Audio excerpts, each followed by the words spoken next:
Aging is a beautiful season of life, a time to slow down, reflect, and return to the peace that has always lived within us.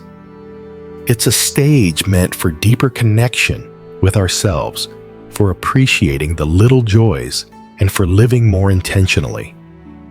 But even in this sacred chapter, our peace can be disturbed, often not by circumstances, but by certain people who drain our energy, disrespect our boundaries, or fail to appreciate the love we offer. There's a powerful teaching from the Buddha that says you are your own master. Who else could be? That simple truth reminds us that we have both the right and the responsibility to protect our own well-being, especially as we grow older. This video will explore 6 types of people to be mindful of in your later years. Not to create distance or bitterness, but to protect your inner peace. Honor your energy and choose relationships that truly nourish your soul. As you listen, you might recognize some of these patterns in people around you or even within yourself. And that's okay. Awareness is the first step toward healing and peace. Let's begin. Part 1. The self-focused person. We've all met someone like this at some point in life. The kind of person who, no matter the occasion, somehow turns every conversation into a story about themselves. You might start talking about a cherished memory from your youth, or share something meaningful about your children or grandchildren.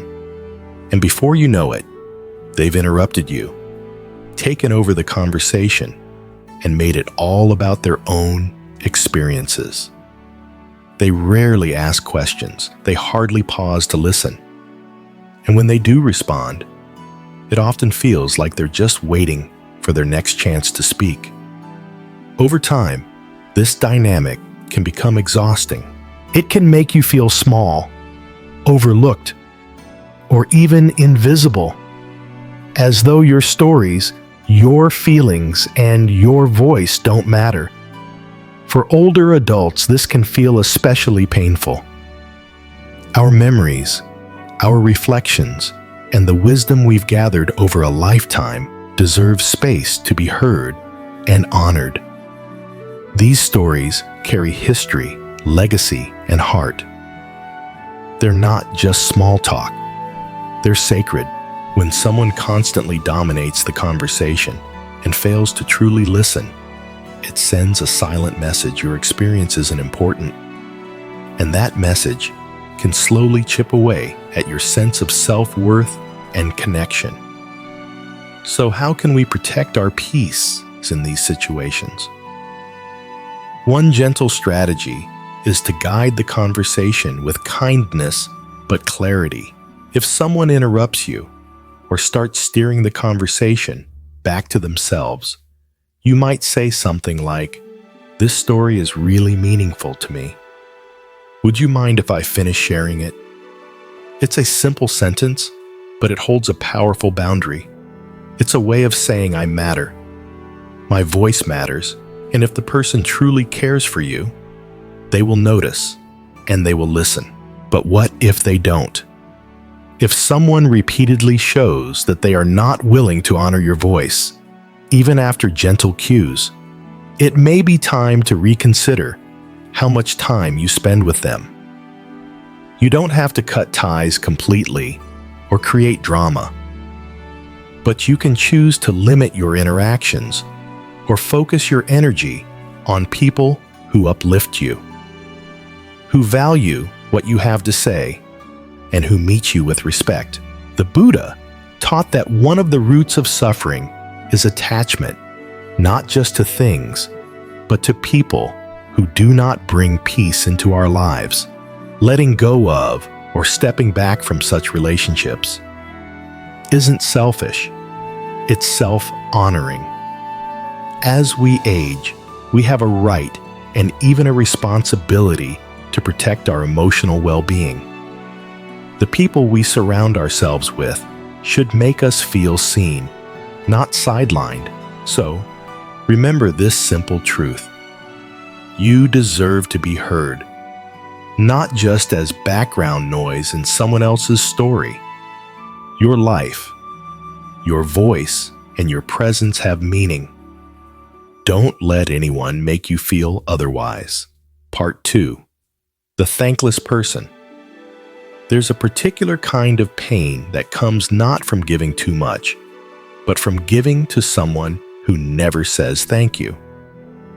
The thankless person is often easy to spot.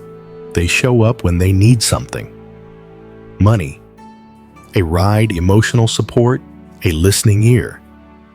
But they're nowhere to be found when you need someone. They accept your kindness as if it were owed to them, not as a gift. They rarely express appreciation. They may even make you feel as though you should help them simply because you always have. And over time, their lack of gratitude begins to wear you down. You might start to feel emotionally drained, even resentful.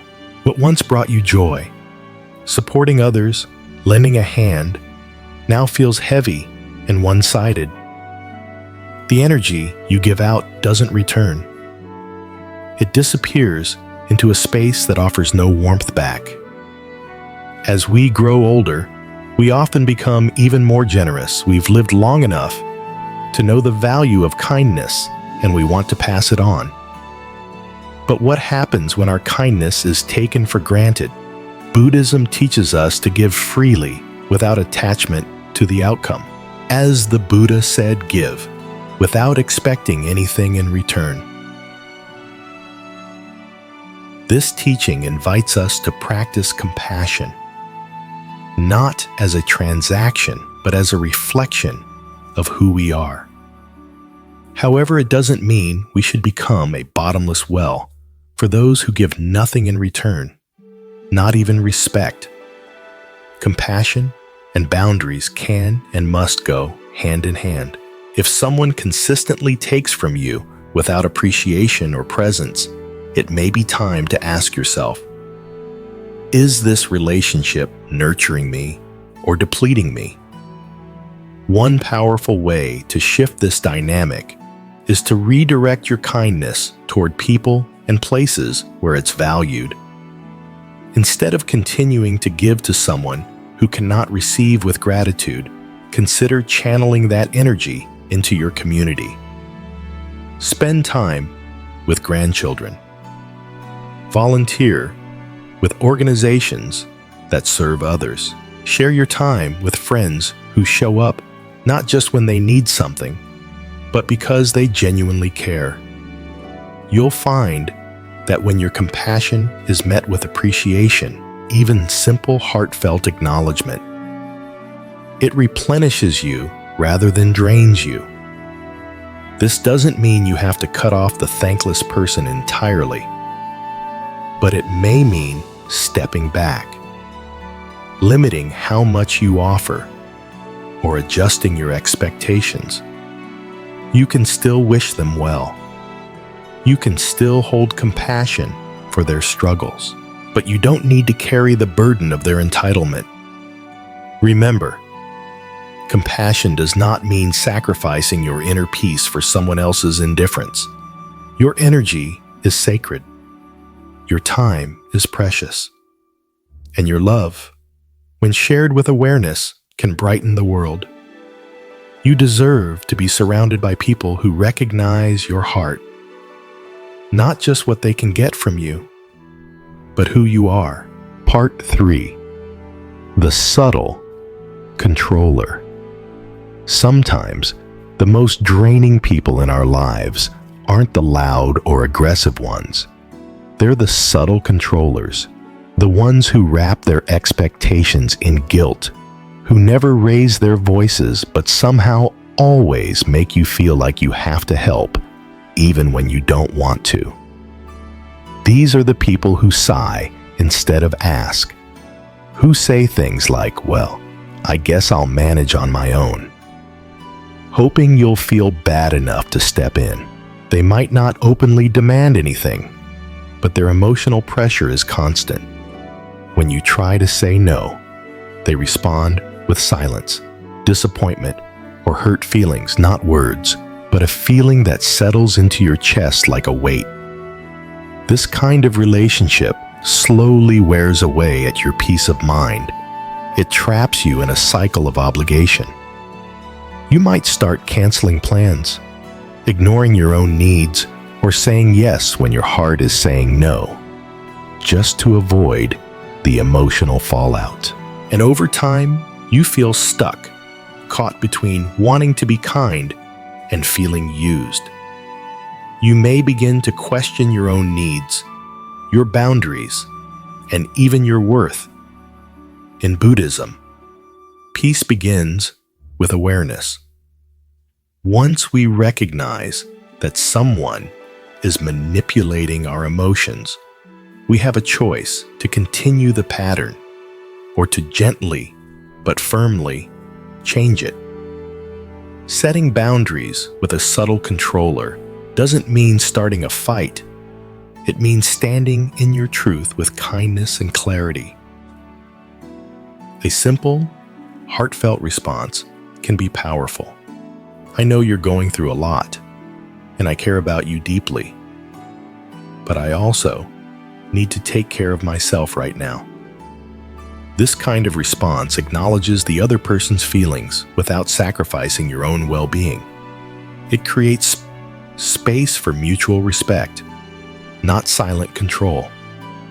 And if your boundaries are not honored, if guilt or pressure keeps creeping back in, it may be time to step back. You don't have to explain yourself endlessly. You don't have to defend your right to peace. You simply need to remember that your well-being matters too. It's important to know this. Saying no is not selfish. It is an act of kindness to yourself. Too often, especially as we age, we're taught to always give to, always say yes, to always be available. But true compassion includes yourself. You cannot pour from an empty cup. You cannot serve others well if you are running on guilt and exhaustion. Freedom in later life doesn't come from doing everything for everyone. It comes from living with intention, with balance, and with love that flows in both directions.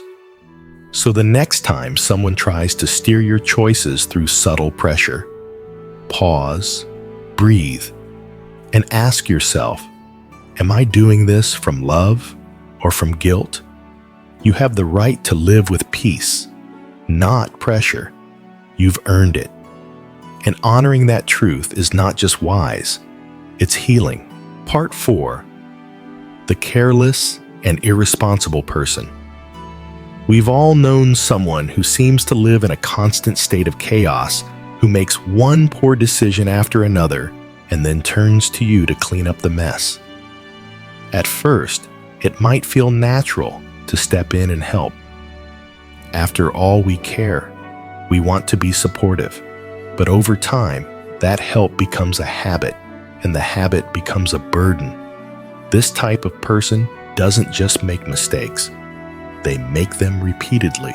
They promise to change, to do better, to take responsibility next time.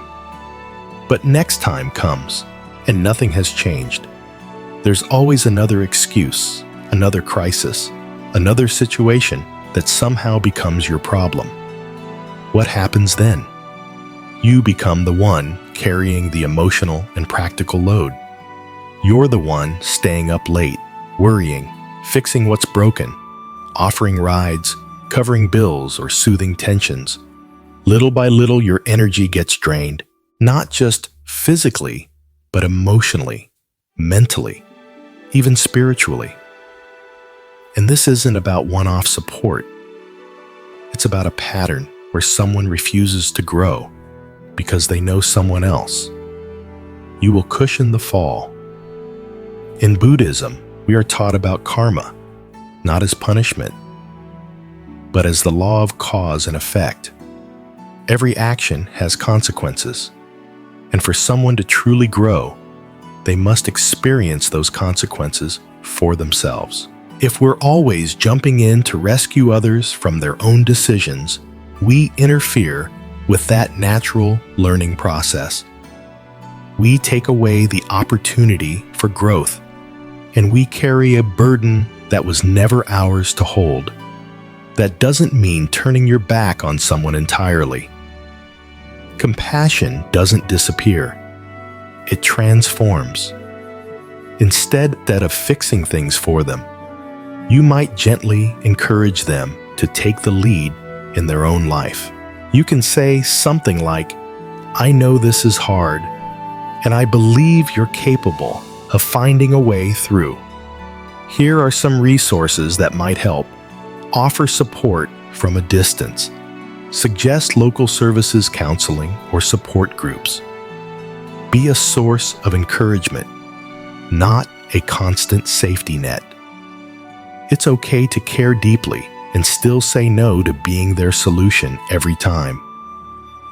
And if you're met with resistance or guilt, remind yourself of this truth. Not everyone is yours to carry. Compassion means knowing where the boundary lies. It's a radical act of love to say, "I trust you to handle your life even when it's messy." You are not abandoning someone by letting them take responsibility. In fact, you may be giving them one of the greatest gifts, the chance to grow, to change, and to truly stand on their own. In this later season of life, your time and energy are sacred. They should be spent on relationships that nourish, not drain, that uplift, not burden. Remember, this carrying someone through life doesn't always help them walk.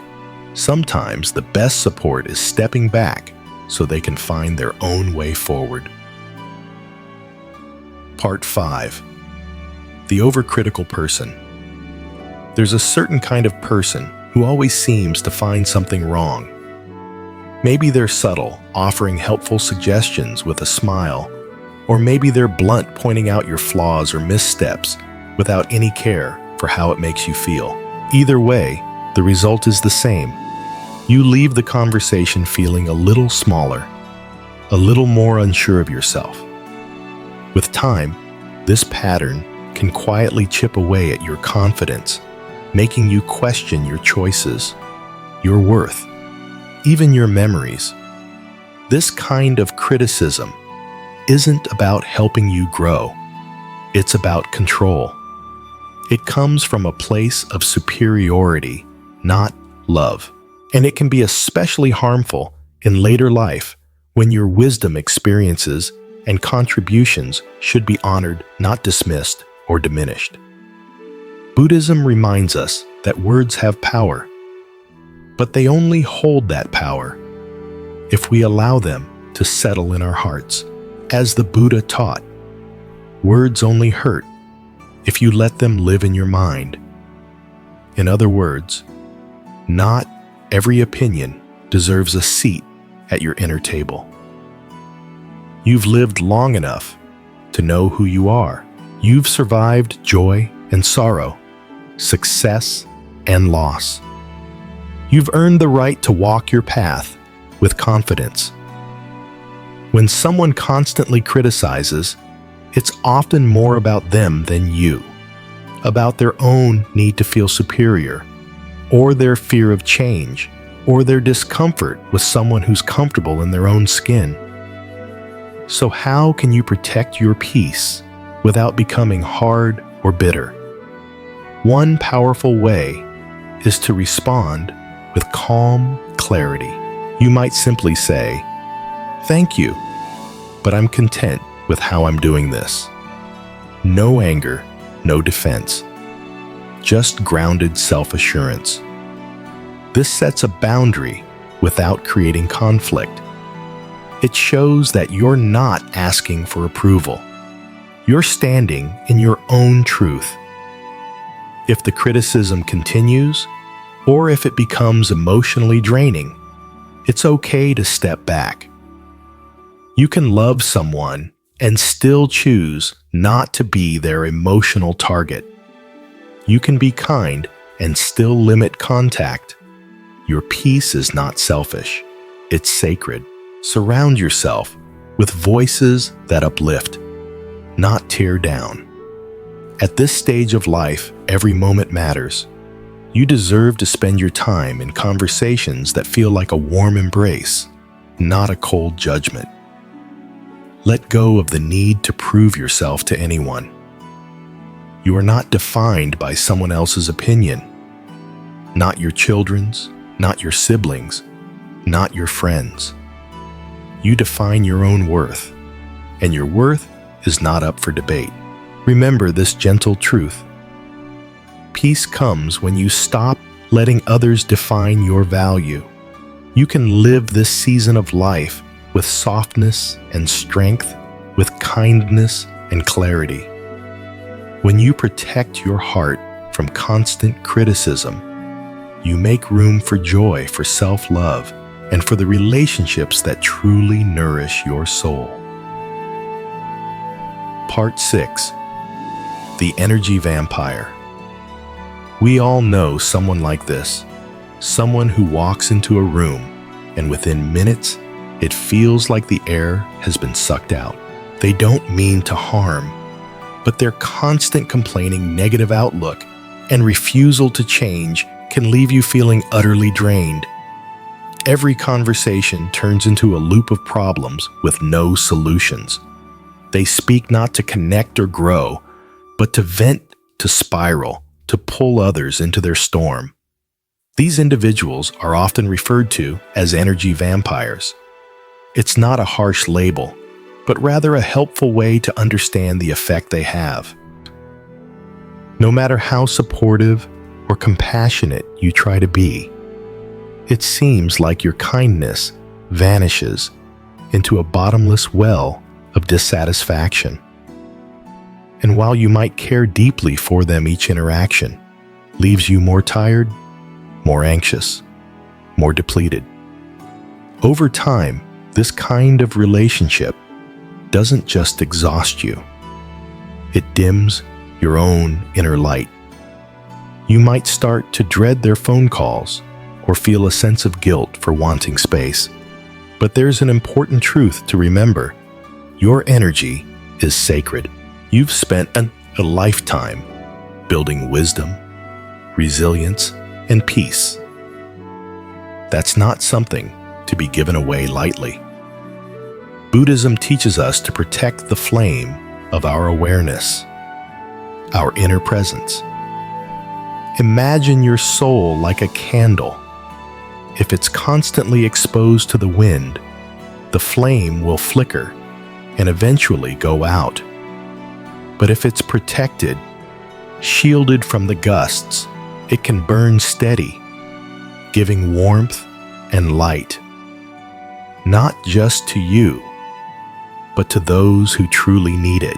So what can you do when someone in your life constantly drains your energy? First, recognize that compassion doesn't mean self-sacrifice. You can care without carrying. You can listen without losing yourself. If someone is unwilling to change, to take even small steps toward healing, it's not your job to fix them. That's a burden no one should bear. Second, create space. It doesn't have to be dramatic or harsh. You might limit your time with them, or choose not to answer every call. When you do interact, protect your emotional boundaries. Stay grounded in your own energy. Don't get pulled into the spiral. And finally, wish them well from afar. Send a silent blessing. May you find peace. May you find clarity. May you find the strength to grow. That's the beauty of Buddhist compassion. It doesn't require constant closeness. You can love someone and still keep your distance if that's what your well-being needs. Your presence, your energy, your peace. They are treasures. Not everyone should have unlimited access to them. As the Buddha taught, everything begins with the self. When you honor your inner world, you are better able to show up with true kindness for those who matter most. So let this be your quiet reminder.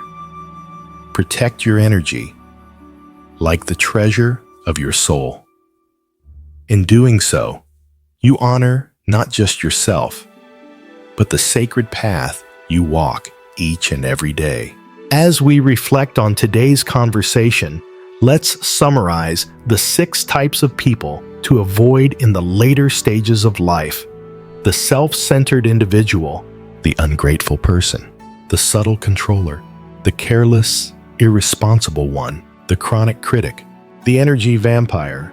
These types of relationships can drain your peace and well-being. It's important to protect your inner world, especially as we enter the sacred years of old age. The central message here is simple yet profound. Old age is a sacred time, a period when you have the right to choose what brings your mind peace. You are not obligated to continue toxic relationships, and it's okay to set boundaries. In fact, setting boundaries is an act of self-care, not selfishness. By doing so, you create a peaceful garden for your own soul to grow. I encourage you to share this video with someone who might need a gentle reminder about protecting their energy and peace. Together we can foster a community where we support each other in nurturing our well-being. Thank you for watching, and may you continue to cultivate peace in every step of your journey.